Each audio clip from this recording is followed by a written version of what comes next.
Hey everyone, welcome back to the channel and welcome to my new acquisition.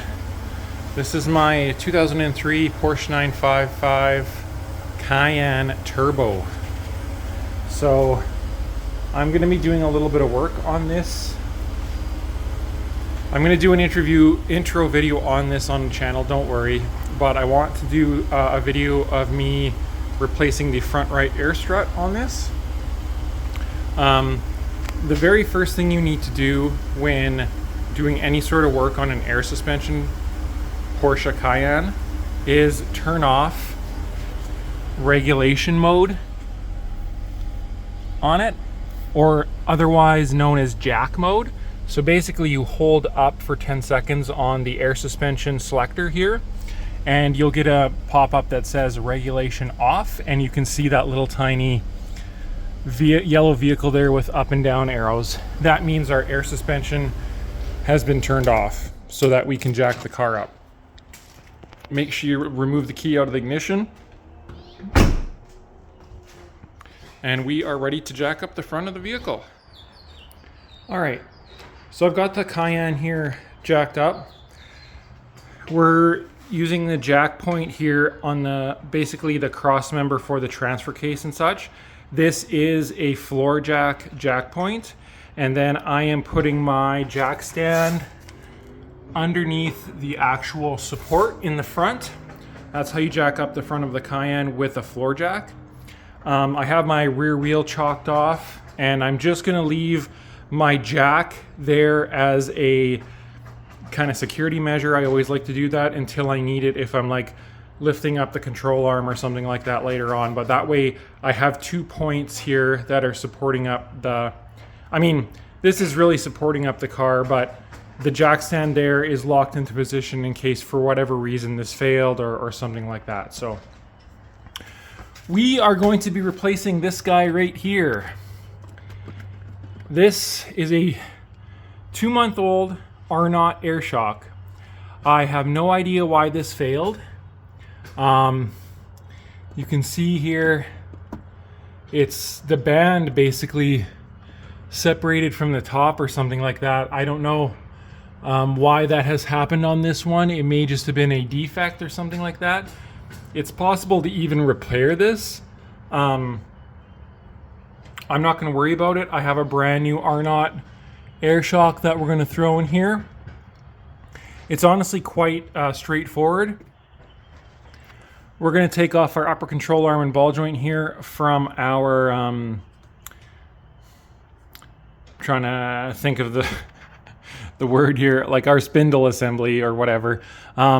We have a strut end link here. We're just going to detach it right from the actual strut. And then we have one bolt down at the bottom to secure the strut to the lower control arm. So pretty straightforward.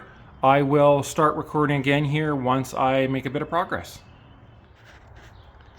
All right, so I've disconnected all my sensors and stuff like that. There's one right here. There's another one right below it. There's a connection right here.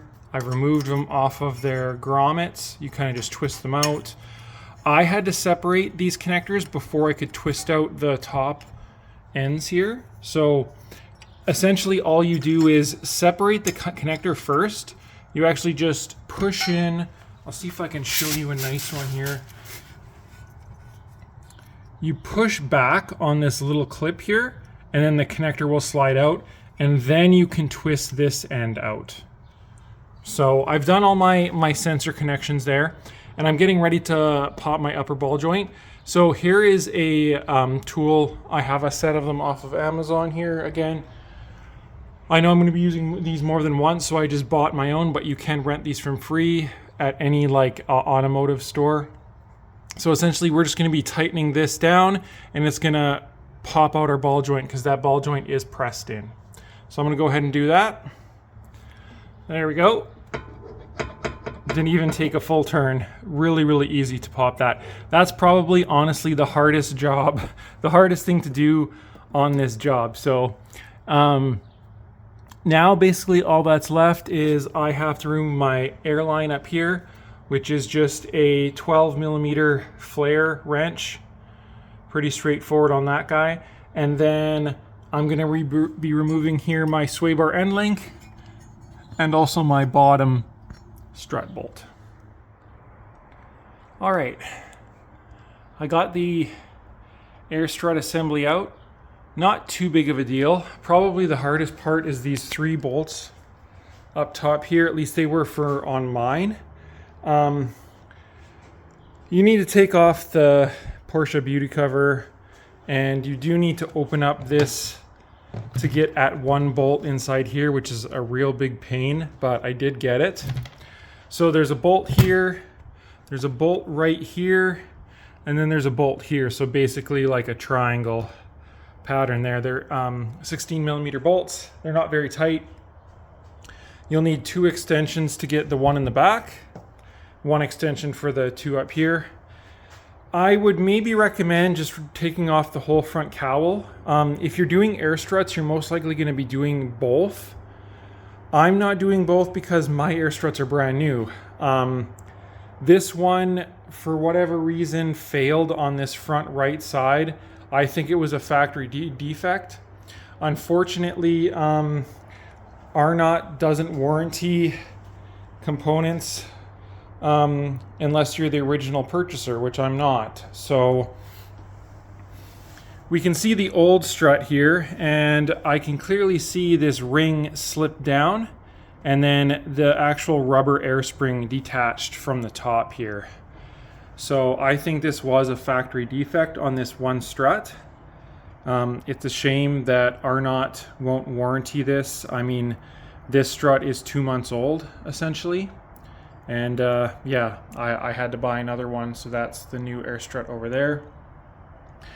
It's a bit interesting that they come with these cats, but I think there is a seal in here, so I think they really want to make sure that this is good as possible. So there's nothing like gonna go wrong when you're assembling, so they include a new strut mount as well, which is probably a good chunk of the expense. So essentially what I'm going to do here is I'm going to transfer my control arm, my upper control arm, and my ride height sensor over to the new one, along with, you know, my sway bar end link. Not too big of a deal.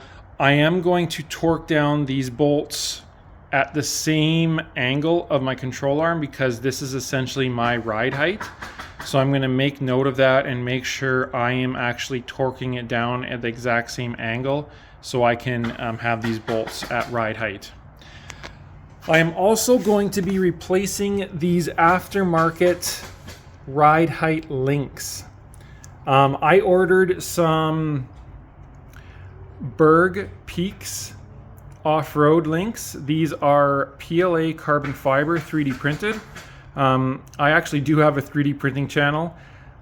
This is kind of like my second channel, so I'm kind of familiar with this. Really, really nice high quality OEM joints here with waterproof grease. They're sealed.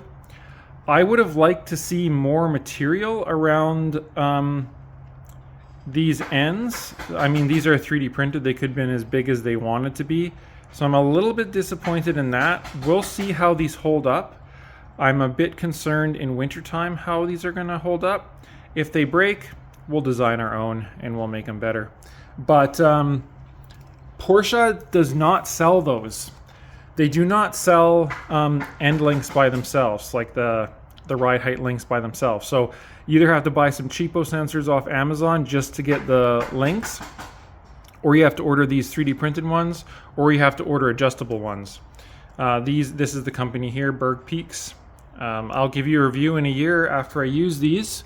So here's the adjustable ones that are on here. I'm literally just going to unbolt them from the ride height sensor and from the control arm, and we'll install them. You can see how much smaller these are. So the larger this is, the lower the vehicle is going to be. So one of the previous owners installed these lowering links on it on all 4 corners. I'm not going like that on this build. I'm going to do more of like a overland rally off-road build on this. So I am going to be selling the 22-inch wheels and I'm going back to the factory length, which will give me my normal ride height, which will raise it up. So I'm going to go ahead and swap over my components from this damaged strut over to the new one, and I will catch you all when I do that. All right, everything has been transferred over. I transferred over this bracket here with this sensor. I've got my ride height sensor and my link, my new Berg Peaks off-road link there. Control arms on here. I'm gonna go grab a zip tie and I'm just gonna zip tie this up. This upper ball joint here is in excellent condition. Like, it's basically not even got 10,000 kilometers on it. So, and then what I've done is I followed the instructions here. I attached the actual airline fitting, pre-attached it, and I just got it so it's snug. You do not want to over tighten this. It's better to have it loose and leak air, fix it after, than stripping this. So I've attached this, and I've just got the cover on there for now until I got it installed.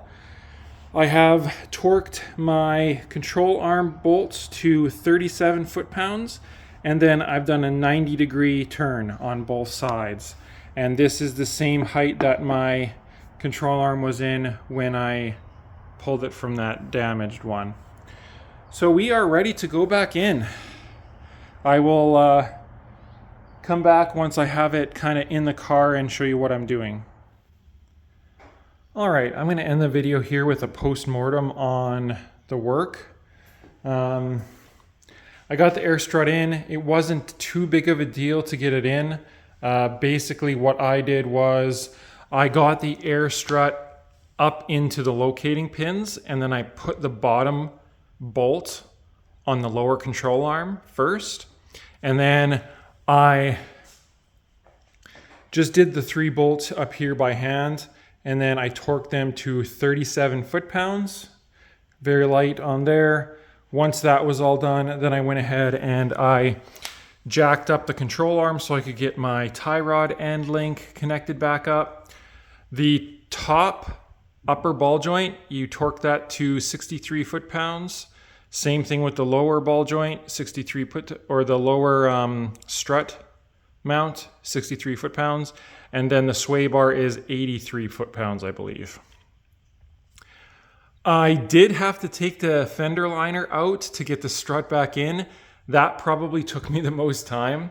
Just go slow, take your time with it. It's just some Torx fasteners there, pretty straightforward. All in all, it wasn't a crazy job. It's 6 bolts and an airline.